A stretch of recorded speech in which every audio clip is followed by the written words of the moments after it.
Buenos días, estimados alumnos, estimadas alumnas. Vamos para comenzar el año 2026 con este mega resumen de nociones jurídicas básicas primer parcial. Vamos a hablar únicamente de las preguntas del examen para desarrollo, las que más probabilidad tienen de caer. No todas, solamente una selección. Vamos allá. Del tema 1, el derecho, origen y apunte sobre su evolución histórica, vamos a hablar de ese concepto de supervivencia del derecho romano. Ya sabéis que puede hablarse de esa supervivencia como el tiempo que media entre la aparición de la escuela de glosadores hasta la conclusión de las labores de los codificadores europeos. ¿Qué textos son de referencia? Hay que saber la ley de partidas, de Alfonso X el Sabio. Hay fragmentos recogidos en la compilación de Justiniano, denominada Corpus Juris Civilis, a partir de la edición de Dionisio de Godofredo en 1583, que se van aplicando hasta el siglo XIX. Bien, entonces, esta obra, Corpus Juris Civilis, ¿cómo nos puede caer en test o cómo podemos hablar de ella en desarrollo? Pues bueno, se compone de 4 libros: el digesto, el código, las novelas y las instituciones. El digesto recoge los escritos y iura, fragmentos de juristas clásicos.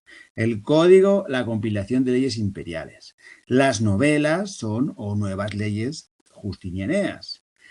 Y las instituciones es una obra de carácter docente que para iniciarse en el estudio del derecho. Esto es un poco lo que tienes que saber sobre el Corpus Juris Civilis, que os puede caer en test en cualquier momento o en desarrollo. Más preguntas de test, de desarrollo, que nos pueden caer. Sistemas abiertos, sistemas cerrados. ¿Qué es un sistema abierto? Pues eso, un sistema en el cual el derecho no se encuentra encerrado en código, sino que se encuentra en un continuo proceso de transformación por los procedimientos, por los pronunciamientos que dictan los jueces. Por eso es un derecho jurisprudencial derivado de la jurisprudencia y que, bueno, está basado en el sistema del case law, del caso, en el sistema británico, y por eso también por extensión es similar al sistema judicial norteamericano y miembros de la Commonwealth. En lado contrario, ¿qué está el sistema cerrado? ¿Cómo es el sistema cerrado? Pues es el llamado civil law, sistema en el que se encuadran los ordenamientos jurídicos de países de la Europa continental. ¿Por qué se dice cerrado? Porque está encerrado en textos legales. Obviamente no hace falta decirlo, pero ya lo sabéis, es un sistema clásico positivizado, porque solo existe el derecho positivizado encerrado en sus códigos, en unos textos legales escritos. ¿Qué nos dan tener el derecho en unos textos legales escritos? Lo que te ofrece es un principio de seguridad jurídica muy importante. ¿Por qué? Porque cuando vas a un juicio, pues tienes la seguridad jurídica de que todos los miembros del sistema judicial conocen que existe ese derecho, que es el aplicable, y por tanto tienes esa seguridad jurídica. ¿Aplicando el qué? Pues un derecho preexistente, también llamado derecho subjetivo. Cuando hablamos de derechos concretos, pues derecho subjetivo, y cuando hablamos de sistema, del derecho como sistema, sería derecho objetivo, que es conocido por las partes. ¿Qué tienen en común los sistemas abiertos y los sistemas cerrados? Pues tienen en común el derecho consuetudinario, es decir, la costumbre. Las costumbres existen tanto en sistemas abiertos como en sistemas cerrados. Es una forma más de expresión del derecho que se encuentra en ambos sistemas. En los cerrados del civil law como en los abiertos del common law. En ambos existe la costumbre. Con eso tenemos la pregunta de desarrollo cubierta. Vamos al tema 2. Concepto unitario y plural del derecho. Concepto unitario del derecho. Pues bien, el derecho es una realidad que responde siempre a un todo unitario. Nos decía Aristóteles que el ser humano era un zoon político, un animal político, que vive con otros, que surge el derecho para organizar la vida social, y en este concepto surge el derecho objetivo como ese conjunto normativo, el derecho como objeto, ¿vale? Yo estudio derecho, sería el derecho como objeto, y como sujeto o derecho subjetivo, pues ese derecho que es, tengo derecho al paro, o sea, una facultad de un particular sobre una cosa frente a una persona. El gran legado de Roma a la prosperidad ha sido el derecho.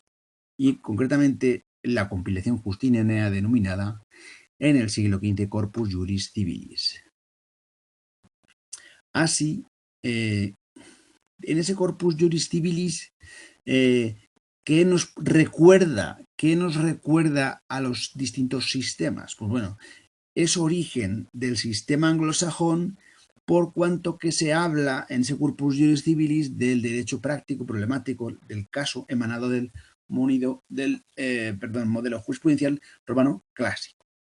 ¿Y qué entroncaría con el sistema codificador? Pues bueno, pues la propia compilación justinianea sería como lo más parecido al sistema codificador o sistema cerrado. ¿Y al abierto el qué? Pues las sentencias de los juristas romanos clásicos.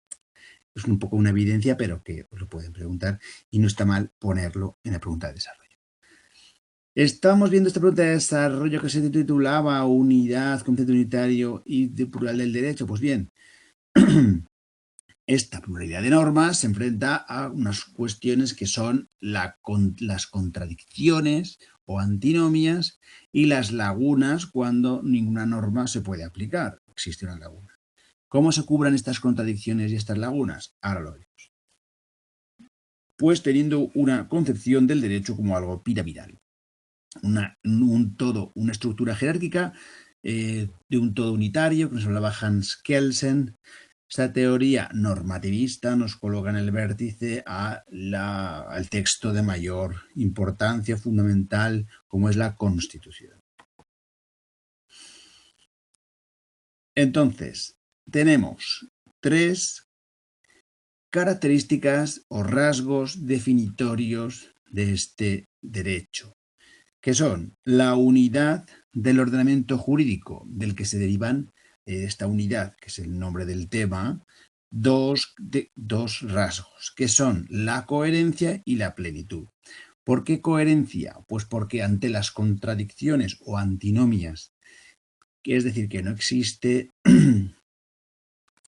la no existencia de contradicciones o evitar estas contradicciones, ¿cómo podemos evitarlo? Pues con coherencia, con una serie de principios que se pueden aplicar para que sea coherente y salvar esa contradicción. ¿Por qué se dice que es unitario un sistema en el que haya plenitud? Porque cuando aparezca una laguna, pues se puede aplicar el qué, pues o por analogía o por aplicación extensiva se puede aplicar una norma y eso va a dar plenitud al derecho. Y en definitiva, ¿por qué es importante que exista esta unidad del derecho? Pues porque va a dar seguridad jurídica y va a evitar esas contradicciones y esas lagunas del derecho. El concepto de ley en su relación con el concepto del derecho, pues bien, hay varios conceptos del derecho, de la ley o de la norma. En este sentido, la que más se parece, o sea, la acepción del diccionario de la RAE que está relacionada con la parte más jurídica, pues es que la norma es votada en el Parlamento, por tanto es algo descriptivo. Obviamente, si una norma está votada en el Parlamento, es ley, es una ley positiva, votada en la Cámara. Es expresión de la voluntad del pueblo. Es cierto que la voluntad del pueblo se puede expresar de forma directa y no como representativa, que es la que tenemos en los parlamentos, pues a través de una herramienta que es el referéndum. No obstante, también tiene esto sus problemáticas porque los referéndums son contestaciones a preguntas cortas o en la que la expresión no deja mucha amplitud de opinión. Suele ser sí o no. Entonces es un poco complejo.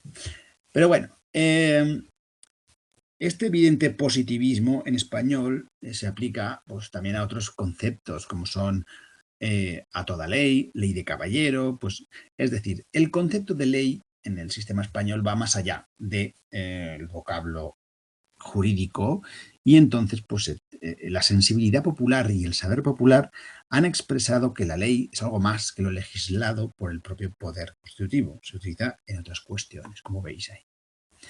Vamos a por la siguiente pregunta de desarrollo.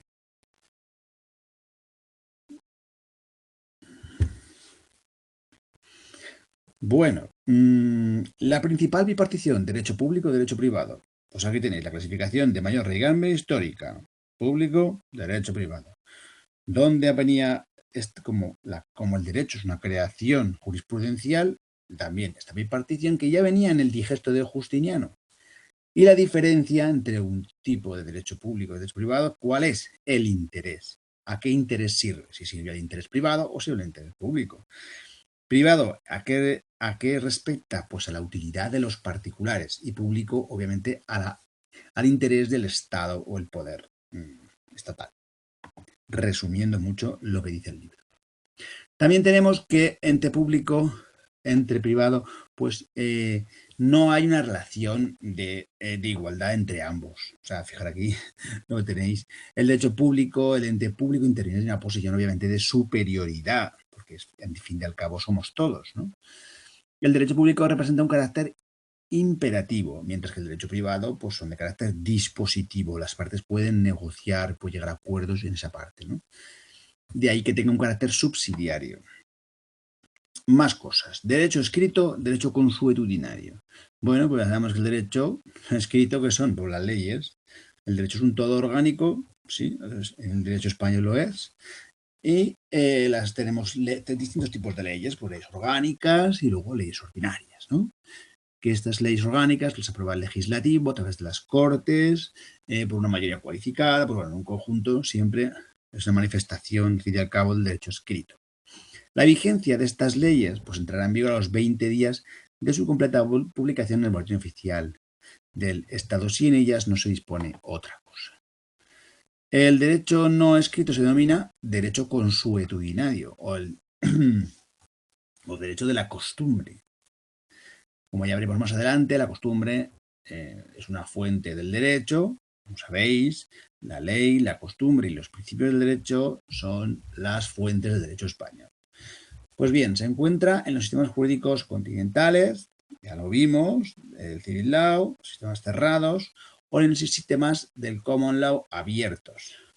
¿Cuál es el origen del derecho consuetudinario de las costumbres? Obviamente, la convivencia social. Puede decirse que el derecho consuetudinario conforma un conjunto orgánico, pero se trata de normas expresadas en la costumbre. ¿Qué requiere? Pues cierta conciencia de obligatoriedad.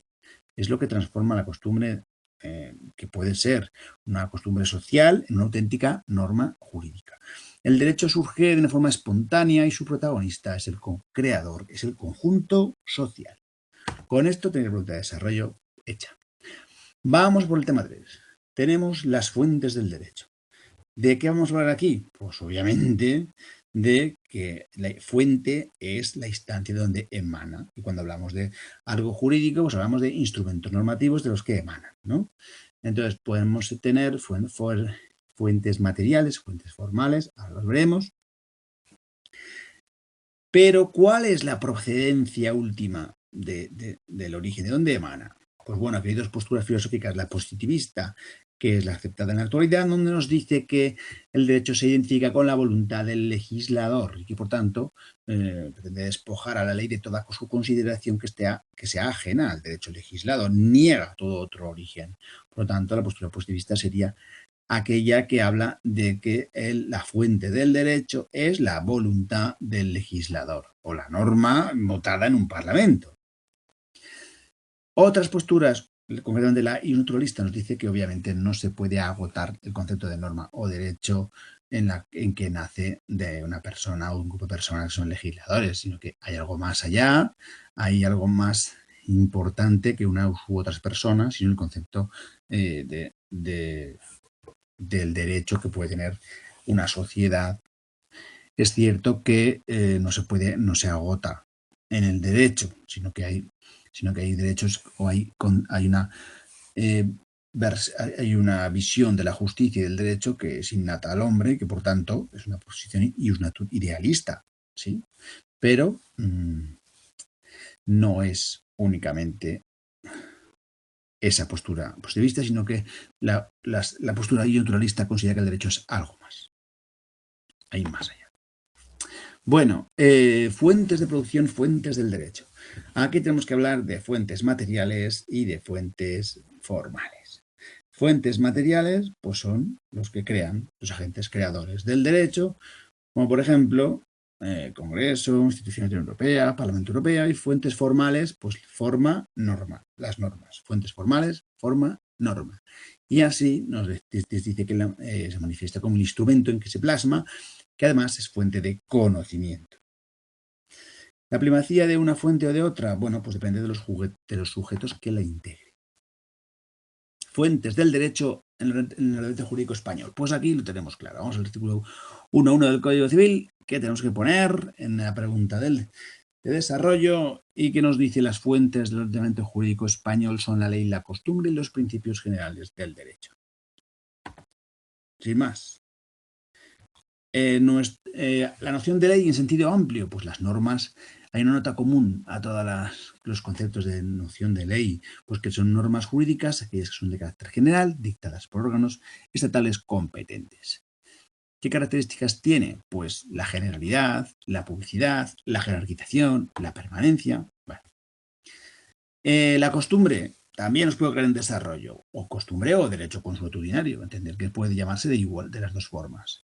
El artículo 3 nos dice que la costumbre solo regirá en defecto de ley aplicable siempre que no sea contraria a la moral y al orden público y que resulte probada. Pues bueno, ahí tenéis los requisitos de que la costumbre rija, ¿no? Se puede aplicar. Primero, tienes una regulación constatada y demostrable. En cualquiera de las materias que son objeto de regulación, pues bueno, tiene que ser constatada y demostrable. ¿Qué excluye? Pues excluye aquellas que no sean obligatorias, como la educación, la cortesía, el protocolo. Estos carecen de obligatoriedad y, por tanto, no son costumbre.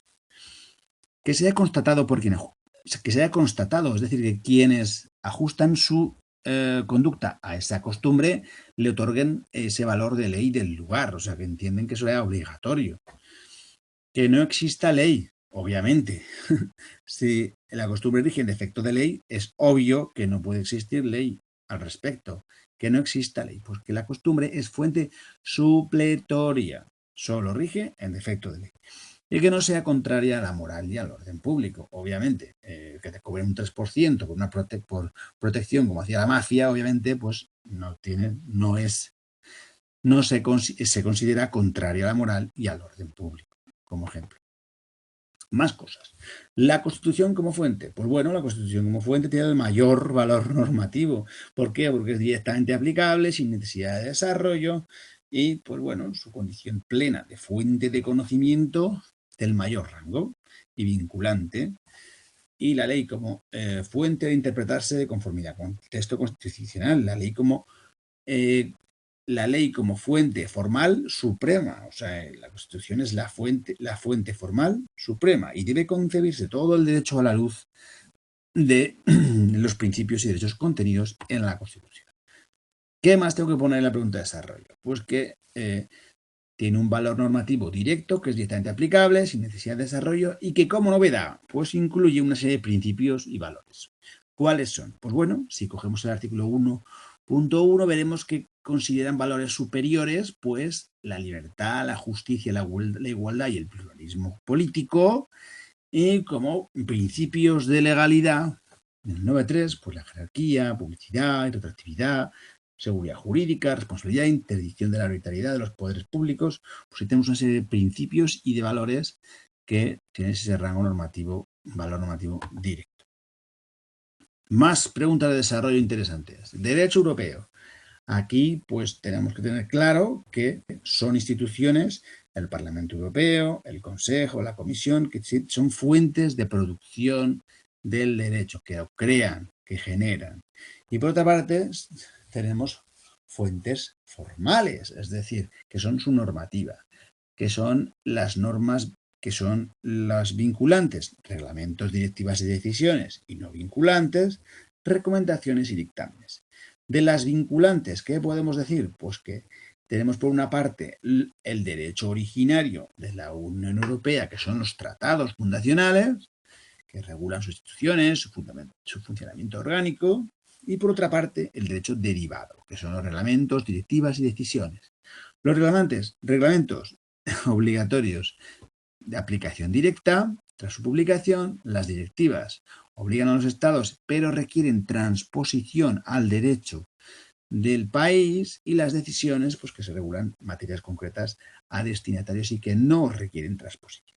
El Tribunal de Justicia de la Unión Europea es el encargado de garantizar la aplicación efectiva de esas normas y de resolver los conflictos entre Estados miembros y las instituciones europeas. ¿Vale? Y más cosas. Principios generales del derecho. Aquí tenemos pocas preguntas de desarrollo, simplemente un par de ellas. La primera de ellas nos habla de esos principios como fuente del derecho. Pues sí, recordar la ley, la costumbre y los principios generales del derecho. Nos dice el Código Civil. ¿Qué nos dice? Pues que los principios generales del derecho se aplicarán en defecto de ley o de costumbre como tercera fuente supletoria. Y por tanto, tienen sin perjuicio de ese carácter informador del ordenamiento jurídico. Son directamente aplicables por jueces y tribunales siempre y cuando se den esas condiciones y obviamente hay que probar su vigencia. ¿Cómo? Pues mediante si han sido citados o no en otras sentencias. Son informantes porque informan el resto del ordenamiento jurídico. ¿Qué más? ¿Para qué sirven? Nos dice algún autor. Pues sirven para informar y vivificar la ley y la costumbre. ¿Qué es lo que hacen? Nos dice otro autor, pues disciplinan todas las categorías. Nos dice pues, que el artículo 53.3, cuando hablan de los principios rectores, pues bueno, pues hablan de esos principios que pueden servir para pues, regir el devenir de los poderes públicos, de los políticos, bueno, que aquellos principios que deberían seguir, ¿no? También el artículo 5.1 del Poder Judicial, cuando nos dice, pues eso, la Constitución es la norma suprema, pues que eso es un criterio de interpretación conforme a esos principios constitucionales. Pues bueno, ya veis que estos principios también sirven como principios rectores que están en la Constitución y como principios constitucionales que están en la Constitución. Vamos a los principios generales del derecho en la actualidad. Bueno, tiene un papel pues que se deduce de que el juez deduce la existencia de estos para colmar algunas lagunas, para afirmar valores que no están a veces escritos, para cumplimentar el derecho, para informar el derecho, como nos dice el Código Civil, ¿no? ¿Hay derechos, principios generales del derecho comunes a todos los países? Pues prácticamente es inviable que exista, porque hay 27 estados y es un poco complicado que sí. Aquí tenéis una pregunta de test para que veáis por dónde van los tiros. ¿En la actualidad los principios generales del derecho han perdido su vigencia? No. ¿Prevalecen sobre la ley en determinados supuestos? No. C. ¿También se aplican en el ámbito del derecho comunitario europeo? Pues sí, o sea, tienes que también deducir las preguntas de test por exclusión. Más cosas. En este sentido, la tradición histórica, la legislación, bueno, incluso podría ser un principio general de derecho de aplicación cuando el Estado no recogiese. Bueno, es una posibilidad. En suma, las fuentes primarias del derecho de la Unión se enriquecen y complementan con los principios generales del derecho. No os puede decir mucho más el libro sobre este asunto. Y vamos al tema 5, ya el más importante y último de este segundo parcial. ¿Qué preguntas de desarrollo podemos decir que pueden caer, como las que han caído más, ¿no? Primero, aplicación del derecho como un proceso automático.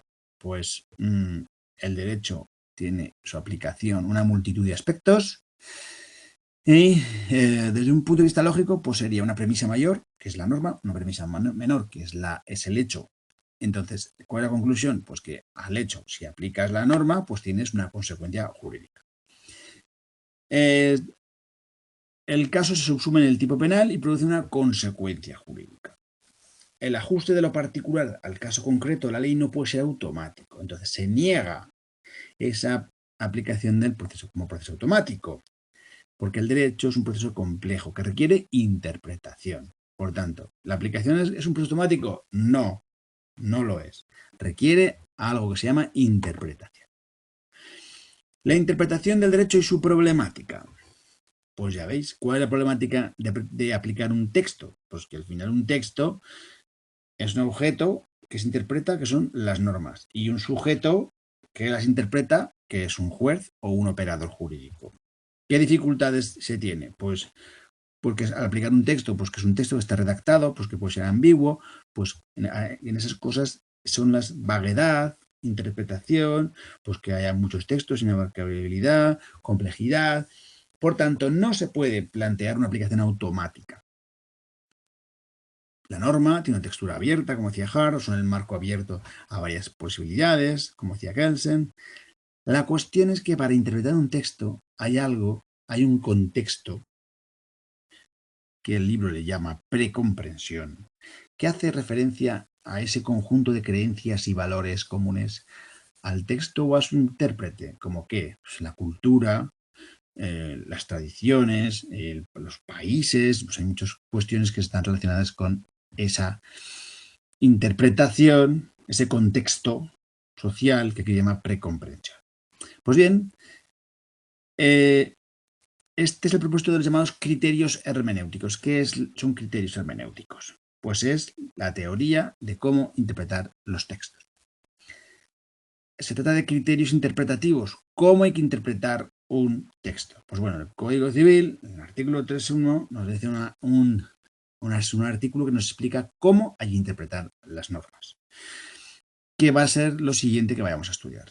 Según el sentido propio de sus palabras, en relación con el contexto, los antecedentes históricos y legislativos, la realidad social del tiempo en que han de ser aplicadas, atendiendo fundamentalmente al espíritu y a la finalidad de aquellos. Métodos. Aquí tenemos dos cosas importantes de interpretación, dos preguntas importantes. Métodos y tipos. Métodos. Pues tenemos del artículo 3.1 del Código Penal se deducen estos 5 métodos. El método literal, pues el sentido propio de las palabras, que se divide en dos. Análisis semántico, es decir, el análisis de las palabras, y análisis pragmático, es decir, para qué se utiliza, qué valor le otorgan los que lo aplican, los que lo hablan, ¿no? Método sistemático, es decir, ¿a qué sistema jurídico sirve para aplicarlo? Y por tanto, ¿cuál es su espíritu? O sea, hay que relacionarlo con el sistema jurídico al que pertenecen para pues, llegar a la forma o a su espíritu, que llamaba Bobbio, pues ese espíritu jurídico. El método histórico, obviamente, es aplicar antecedentes históricos y legislativos. No tiene mucho misterio. Método teleológico, el de Aristóteles, el de la finalidad, la teleología. ¿Cuál es el objetivo final? Pues la finalidad. ¿Cuál es la finalidad? ¿Cuál es el espíritu? Bueno, espíritu, eso del sistema, pero bueno, de la finalidad, ¿a qué finalidad sirve? ¿Cuál es el fin? La teleología, finalidad. El método valorativo, pues hay que interpretar según los valores jurídicos, pues ¿cuáles serían? Justicia, libertad, igualdad, seguridad, ya los conocéis. Este orden de los métodos no es jerárquico, por tanto todos los métodos son complementarios. Hay un principio de complementariedad y todos sirven a la interpretación. Y así tendríamos la pregunta de desarrollo hecha. Y por último, tipos de interpretación. No me confundáis métodos con tipos, por favor. Métodos son métodos y tipos son tipos. Tipos son en función de algo. ¿De qué? De la razón, de la fuerza vinculante. Tendríamos según la fuerza vinculante, en razón a la fuerza vinculante de la interpretación, pues tenemos la privada, la pública. Dentro de la privada, pues aquellos operadores que están o no revestidos de autoridad judicial. La pública, pues serían, pues, si son unipersonales o pluripersonales, en definitiva, pues son autoridades administrativas o judiciales. Según en razón del intérprete, pues teníamos la interpretación auténtica que le hace el autor, la judicial, los órganos judiciales, la cautelar, que le hacen autoridades no previstas de esa autoridad, ¿no? Pues tendríamos en la función pública sí que estarían los notarios y registradores, y en la función privada estarían los que no tienen autoridad, como abogados, gestores. ¿Por qué se le llama cautelar a la interpretación? Porque a veces sirve para evitar cautelarmente que sangre la herida, ¿no? Evitar el conflicto, evitar el juicio. La interpretación doctrinal es aquella que realizan los teóricos y, por tanto, aquellos que se dedican a la función docente. Y por último, en razón al resultado, pues tendremos extensiva o restrictiva. La extensiva es aquella que amplía el alcance a supuestos no comprendidos en sentido literal, y la restrictiva aquella que la limita. ¿Por qué la limita? Porque no permite que se extienda, sino que la restringe. El caso más evidente es las normas penales, que no pueden ser interpretadas de forma extensiva o analógica. Tienen esa prohibición. Aquí tienes un pequeño esquema y ya sabéis. 3 ideas de cada pregunta de desarrollo es aquello que os va a llevar a poder contestarlas correctamente. Así que muchas gracias, que empecéis bien el año y nos vemos en 2026.